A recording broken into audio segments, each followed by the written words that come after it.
The title of the talk, Now and Then, indicates that I'm going to talk about temporal indexicals. This is what I'm going to focus on. I chose the title, so François asked for the title for the talk, I think it was 6 months ago, and Paul McCartney had just released a song with that name. I thought it was a very clever joke, but nobody remembers that song anymore, right? So my approach is based on that methodology. There's a lot of discussion of complicated cases where things go wrong, right? People lose track of time, sleep for 20 years. I propose that we start by looking at a case where things go maximally right. Because I think if we don't know what to say about that case, then I think we're just giving steps that are larger than our legs can reach. So the main case study is what I call the groundhog God, inspired by the movie with Bill Murray. So the groundhog God lives a wholly predictable life. All of her days are just like the previous one, down to the most minimal details. She gets up at 8:30, eats an identical croissant at 9 a.m., plays the same tunes on the piano at 9:30, and so on, etc. It's no accident that life is an ever-constant loop of identical days. The groundhog God intentionally lives life that way. She does so for some reason, right? This is supposed to be important. So furthermore, nothing ever happens that is surprising for the groundhog God. After all, she's omniscient. So she has always known that her future days would look and feel just like today. So this case is a little bit of an overkill. But I guess similar points could have been made by just thinking of a subject who's doing something that she's done many, many times in her life, right? Epistemologists often discuss a case of watching your favorite movie for the 100th time in the comfort of your house, in the same chair, so that the experiences that you're going through are completely predictable. This is the idea of the case. How should we model groundhogs' belief states across time? Right? Isn't that what the issue of cognitive dynamics is fundamentally about? And more generally, how should we model rational agents' belief states which differ only by wholly predicted temporal updates? Right? So this is the basic fundamental question, which I guess there are obvious ways of answering it, but I guess behind the obviousness of everything is where the devil lies. So the obviously right answer is, truth conditionally, the groundhog is ever the same. But something's changing, something's self-locating or indexical, right? So if you're a Lewisian, you're going to model the belief states by different properties that are being, the self-locating beliefs will be the ones changing, right? For Lewis, you're going to be the interesting properties, as people call it. And if you're more into Perry, you're going to have this a constancy of the referential contents, while there'll be a constant change of indexical modes of presentation. There's a kind of a third view I call temporally private contents. I attribute it to Kripke. This is not quite right, but he does discuss it in a. I don't know anybody who defends that view, but it's analogous to a view that is actually quite popular when applied to the first person, which holds that the first-person concept is private and unshareable, so apprehensible only by its owner. When you apply that view to the case of temporal indexicals, you get a view which says that every time we think, thought about the present, that's a thought which you apprehend perhaps only once. If you're thinking about now, or if it's a thought about today, you can only apprehend it for as long as today lasts. So that view would also, they would be, if one holds that view, one would say, okay, referentially, the groundhog is ever the same, but there's a constant change of those temporally private contents as time passes. Some temporally private thoughts that were not accessible become accessible, and so on. So this is the obviously right thing to say, right? Some things remain the same, some things change. Is it that simple? no, because we need dynamic thoughts, right? So the obviously wrong answer is that nothing changes. And this, now, I would like to be corrected. Isn't this what a proponent of dynamic thoughts needs to say about the groundhog? So this is a very artificial, scarecrowy way of drawing a distinction between two types of approach to the question we started with. But I would like to, if anybody has a better idea of how does a proponent of dynamic thoughts distinguish herself from those other more popular models of self-locating attitudes, I would like to hear. But as far as I am concerned, a person who thinks that as you update soon to now to then, a person who says that you have the same dynamic thought is a person who would be sympathetic to the idea that attitudinally you're the same, you remain unchanged as well. And to say otherwise is to say that something changes, which is to say that the idea of dynamic thoughts we start to lose grip on it. Well, this is obviously wrong, right? I mean, this is kind of the intuition that something must change and something that is relevant and significant for the agent's beliefs. And of course, we're talking about beliefs at a higher conceptual level. So I could have been talking about knowledge. Since we're talking about an omniscient subject whose beliefs are always true, I could have been talking about knowledge. Does the groundhog always know the same things? Do we need to model the objects of the groundhog's knowledge as being the same across all times or not? I could have been talking about attitudes more generally, if you think desires are not reducible to beliefs. But anyways, I hope the idea is clear. That of course the perceptual states will change, but this isn't supposed to be an immediate problem because we're talking about the doxastic state, the epistemic state of the agent. So the main points of my talk are that the obviously wrong answer is indeed wrong, but not obviously so.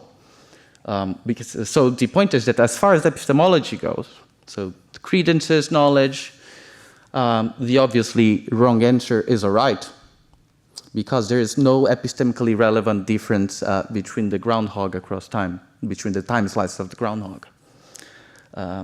And so the only reason why one would think that something changes has to do with action, right? So this is not a new point, but I think it's worth emphasizing and clarifying. This is, I guess, the main aim of the talk.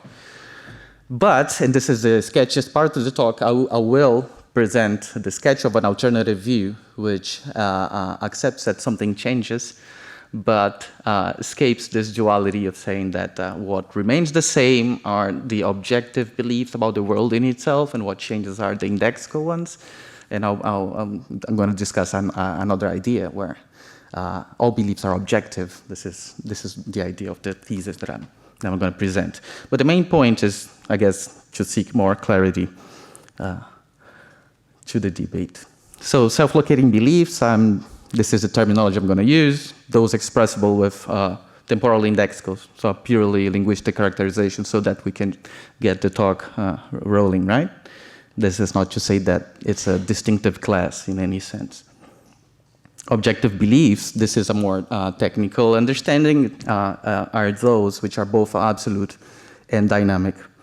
So to be absolute or temporally absolute, which is a relevant sense, is just to have a true value. If you have a true value, it's never going to change, right? So this is supposed to be compatible with the fact that a thought might not have a true value because it doesn't exist. But if it has a true value, it cannot have another one. So it's absolute. Dynamic is just that if one can apprehend it at a time, then one can retain that thought. So it's just the opposite of temporally private, right? So non-objective beliefs, if there be such a thing, would just be those that either are temporally relative, so changing true values, or static, which is the opposite of dynamic. So the idea that it's a thought that I can only apprehend during a specific duration of time. analogously to how the first person content might be said to be private and so incommunicable. Static is unretainable.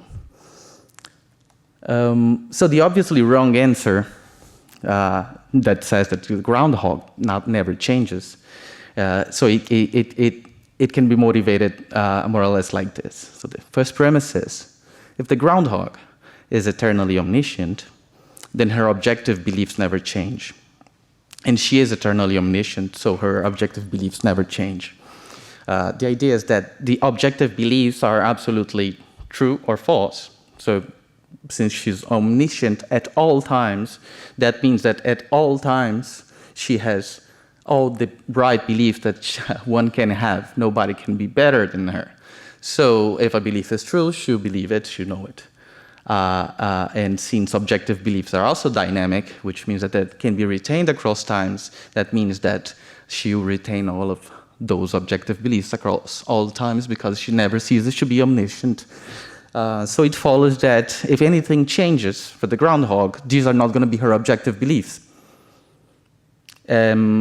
But premise 4, which is the dynamic, so the way I'm characterizing the dynamic view, it says that self-locating beliefs are objective.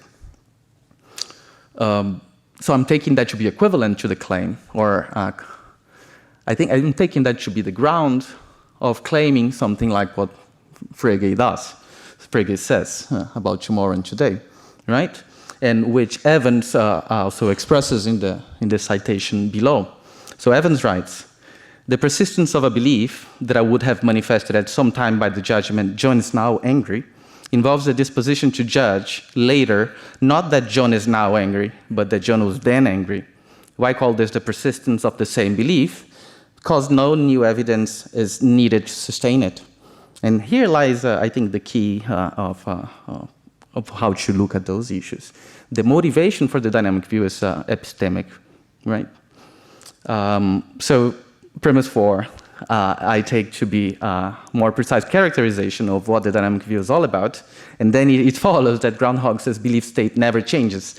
I guess a hidden assumption is that a belief is either objective or self-locating. The premise would be that if the objective beliefs never change, self-locating beliefs are objective, there will be no other beliefs which can change. I guess the intuition is that if anything changes with Groundhog has to do with the passage of time, because nothing surprising ever happens. So the obviously right answer says self-locating change, which I call self-locating change, it says. So the first 3 premises are the same. It says that Groundhog's objective beliefs never change. But premise 4 says that, of course, some of Groundhog's beliefs change. So this is what we're going to motivate. And then it concludes that self-locating beliefs are not objective, non-objective, right? So I think this is more or less how I'm framing this discussion between those 2 imagined proponents of models of self-locating beliefs. But okay, so why hold that Groundhog's belief change in some relevant sense, right? So this is a first, I think, more a more sociological reason. So it's very common if you go to epistemology and to read epistemology papers about self-locating beliefs. The first sentence will say, okay, self-locating beliefs change through value. That means that they're assuming the kind of centered worlds model, which is just, it's very dominant in epistemology. So any attempt of modeling self-locating beliefs will use that model. So you have a distinction between uncentered contents and centered contents, and that is exactly what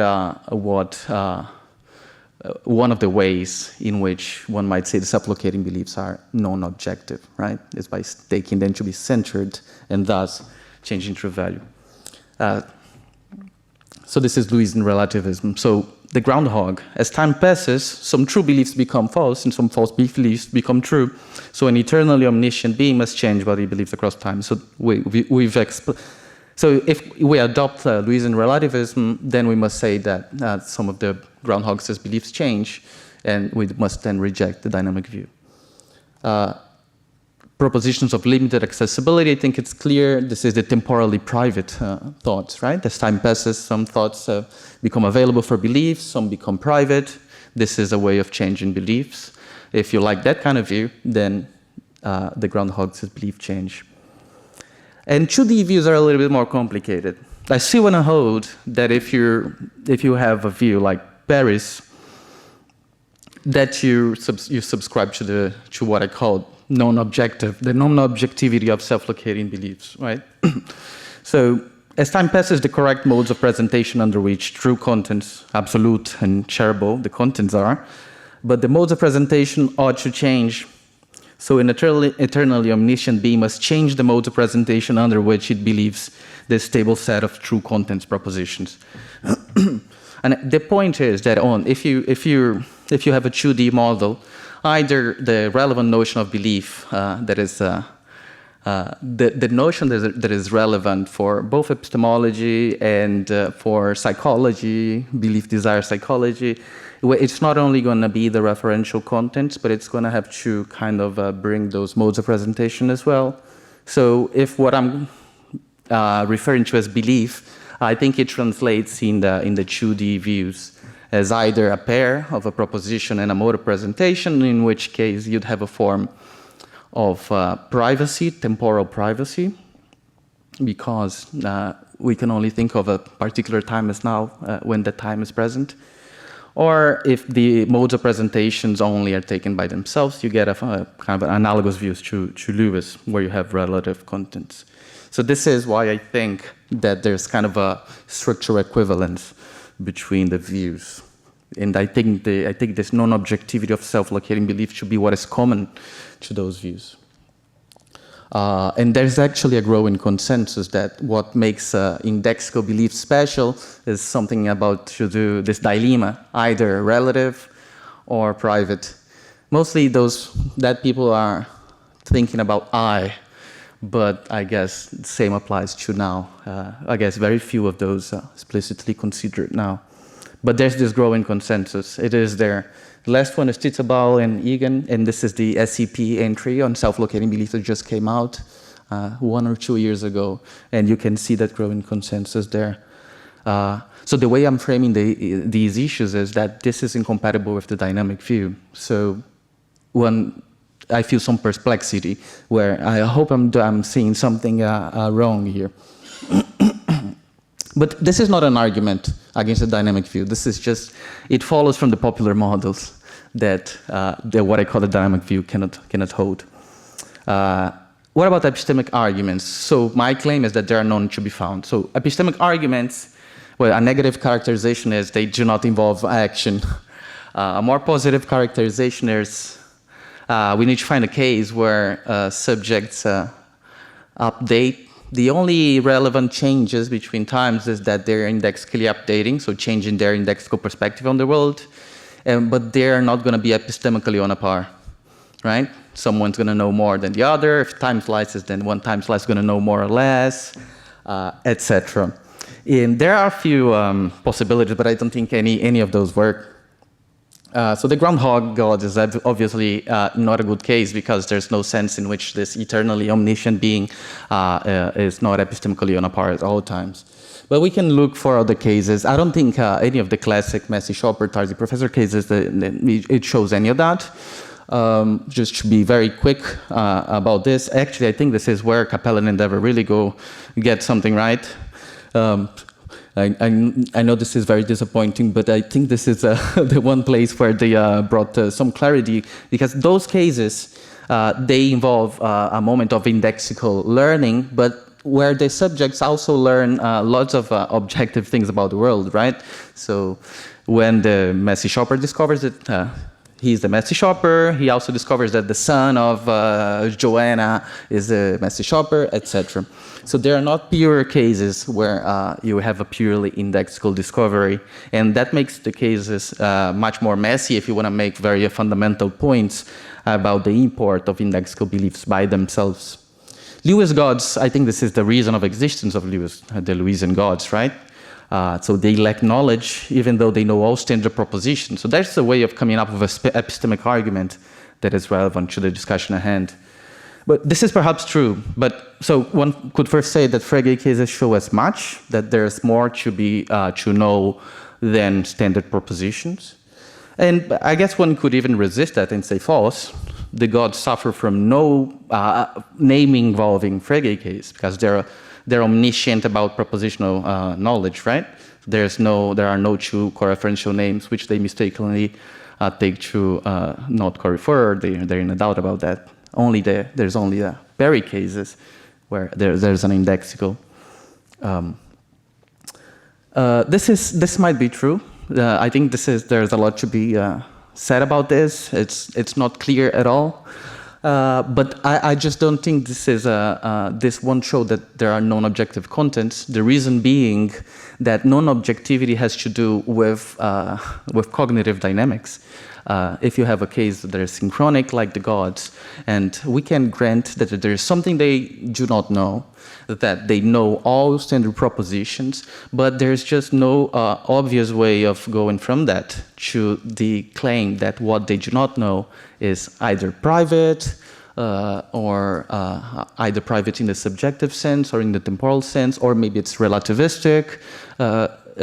So I guess one could say that there's one thing that the gods don't know, namely who they are, and this is just a single object or a piece of knowledge which the two of them are equally lacking. And this is not incompatible with anything I think about from the case. So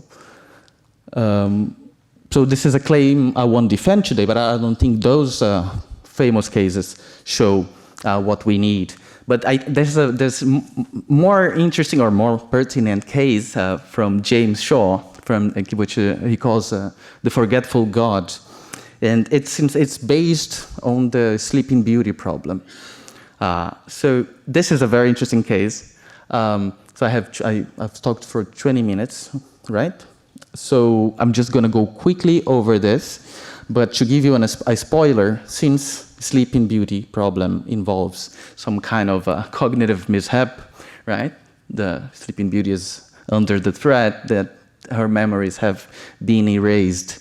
Then we're going to have a discrepancy, an epistemic discrepancy, but we're not going to have the effect that is needed to show that the dynamic view is false, equivalently, that the groundhog gods' beliefs change in any epistemically relevant way. But in any case, the argument which I adopt goes like this. The groundhog god is bored by her omniscience, so she decides to have fun by experimenting a little bit of ignorance. So she concocts the following plan. She'll go to bed on Sunday, wake up on Monday, and live the same old day as always, except that she will take a memory erasing pill before going to bed. So when she wakes up on Tuesday, all of her Monday memories are gone. Saying Tuesday will then unfold just like Monday did, with the only difference that the pill she takes before going to bed is a placebo. So she'll wake up on Wednesday. Well, we need not care what is going to happen. So Monday and Tuesday will be indistinguishable from the outside and the inside. Therefore, on neither Monday nor Tuesday, she knows which day it is. So we can go more slowly over this in the Q&A, but the argument in the form of an inference would be something like this. So there is something that Monday groundhog doesn't know, right? Because she doesn't know which day it is, whether it's Monday or Tuesday. Monday groundhog perfectly remembers Sunday because her memories are there, and she knows that whatever happened, her memories of Sunday are okay. Including, so if she remembers everything about Sunday, so she should remember everything she knew on Sunday, and it should follow that she has retained all of the knowledge she had on Sunday as well. But she was omniscient on Sunday, right? Sunday groundhog is omniscient. She was epistemically perfect. She couldn't have more knowledge if she wanted. She had all knowledge that was available. So what Monday groundhog doesn't know could not be known on Sunday. And So this follows from the previous premises, and then this is the conclusion of the argument, and one can go from there. Very naturally, what emerges is that if there's something that it cannot even in principle be known on Sunday, not even an omniscient being could have known this on Sunday, then this must be knowledge that is non-objective, right? Either knowledge that is only accessible on Monday, or at least inaccessible on Sunday, or some content that used to be false on Sunday, that is why it was not knowable back then and became true on Monday. So this is an argument that doesn't appeal to anything about action, about reasons for action. It's just based on intuitions about knowledge and ignorance, and can be used to support, and has been used to support by Shaw, this, what I call the non-objectivity, right, this dilemma. So I really like that fact about this argument, but I think the dynamic proponent has an easy response, which is to reject premise 2, which says that Monday groundhog perfectly remembers Sunday, including everything that she knew on that day. So the whole point of the dynamic view is that if you lose track of time, you lose some of your knowledge.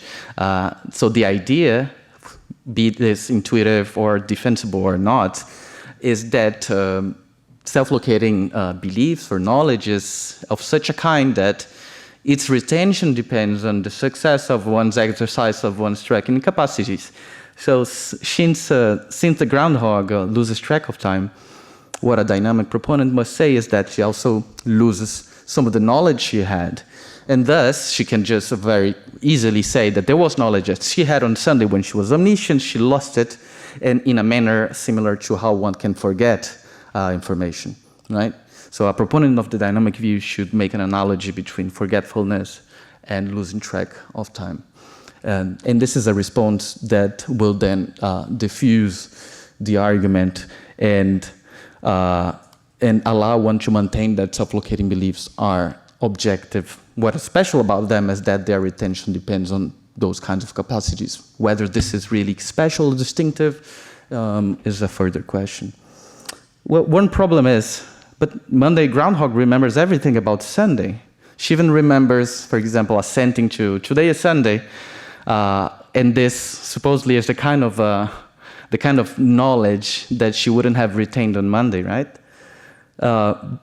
I think the response the dynamic proponent should put forward is, this doesn't entail that she grasps which thought she expressed in that way, right? So upon losing track of time, Monday groundhog loses knowledge which Sunday groundhog had, or so should say the defender. I guess one analogy here will be remembering, maybe I spoke German, then I forgot. I remember uttering German sentences even though I don't know what they mean anymore. I might even know they're true. And this would be structurally analogous to what the dynamic proponent would say here.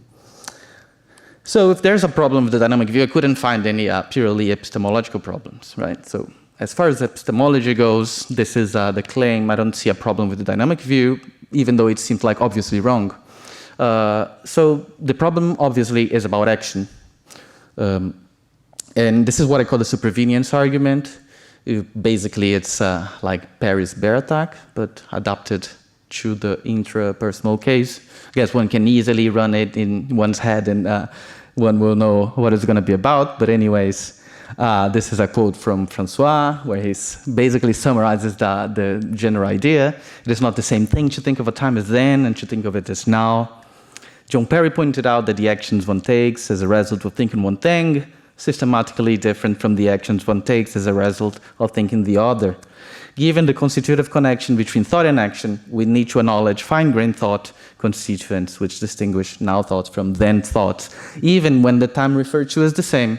So even for the groundhog, right? Even for a perfect being. So making it more precise, I guess the constitutive connection of thought and action is something like I frame it as a supervenience claim. So it's a basic tenet of belief desire psychology that rational agents, they're guided by reasons in their actions.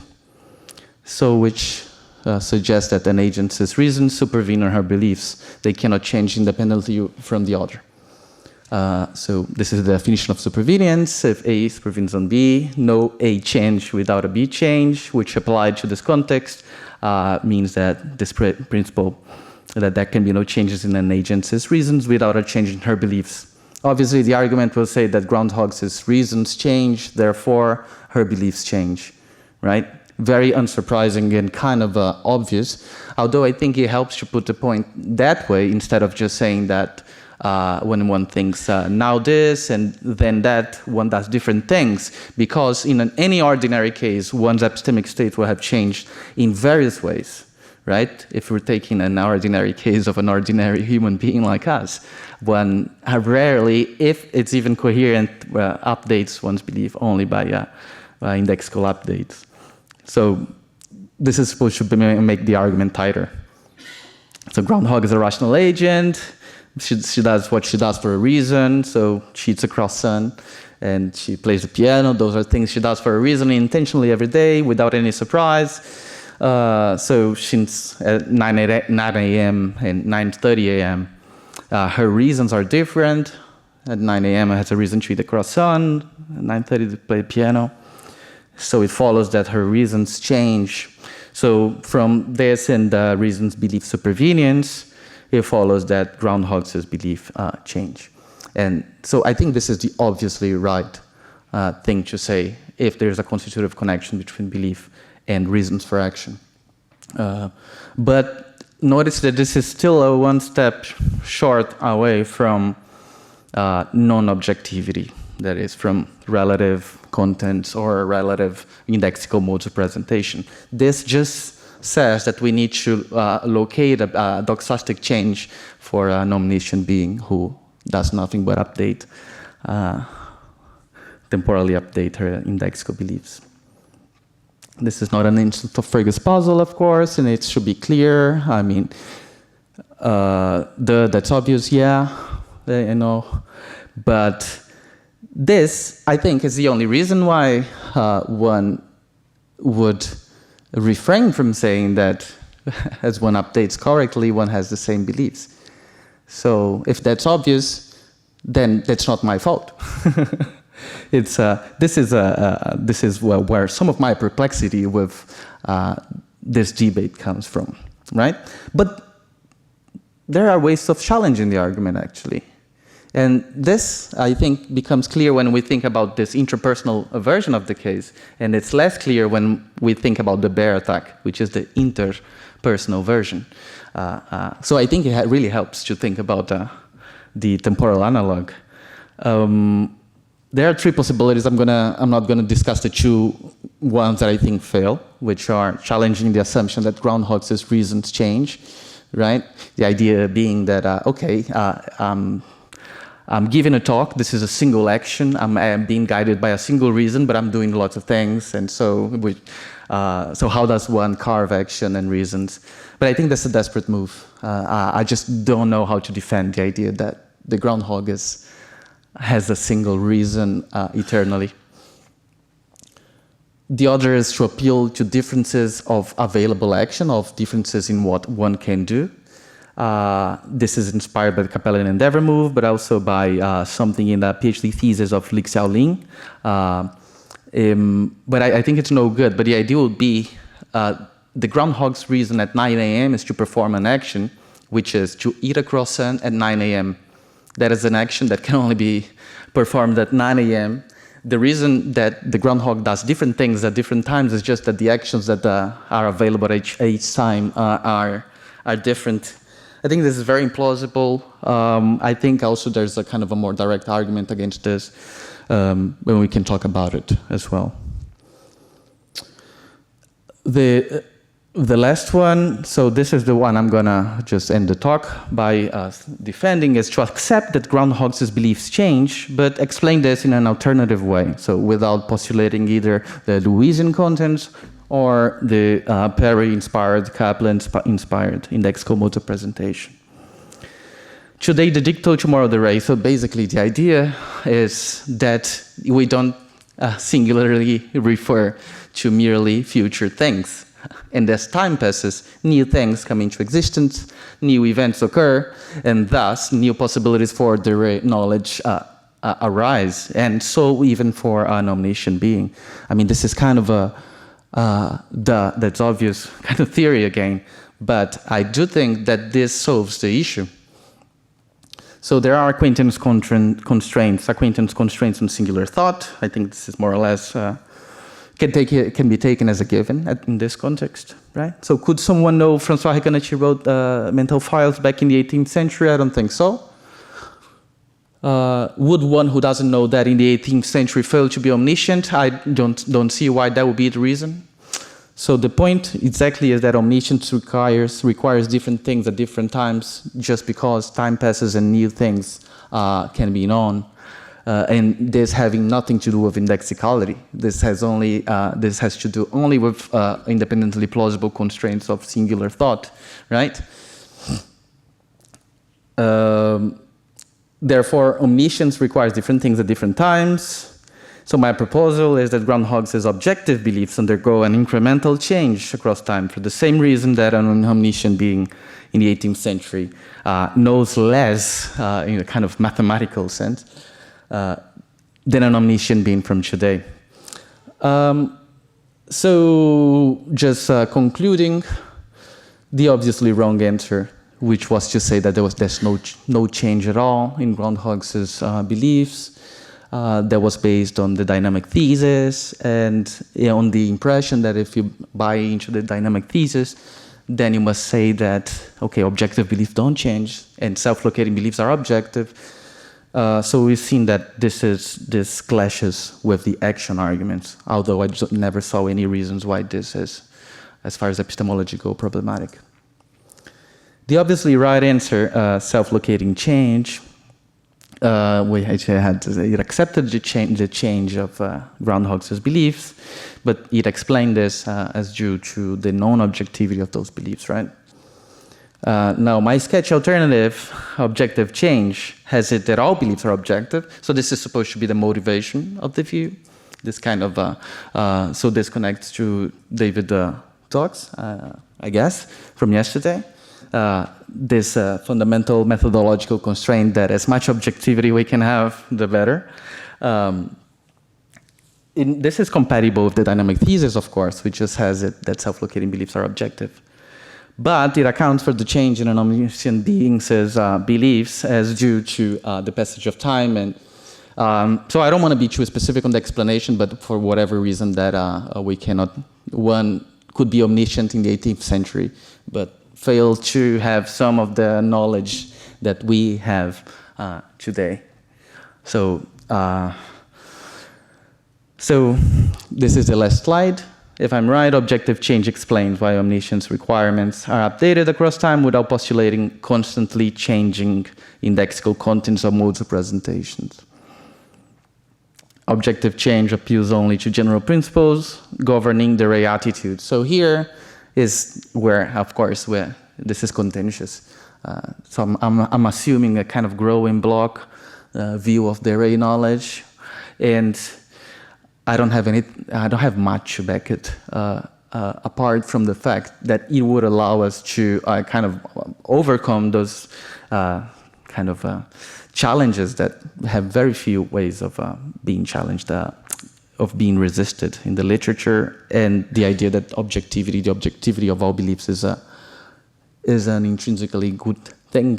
But this is a very sketchy, very high level of abstraction, right? So a theoretical possibility more than anything.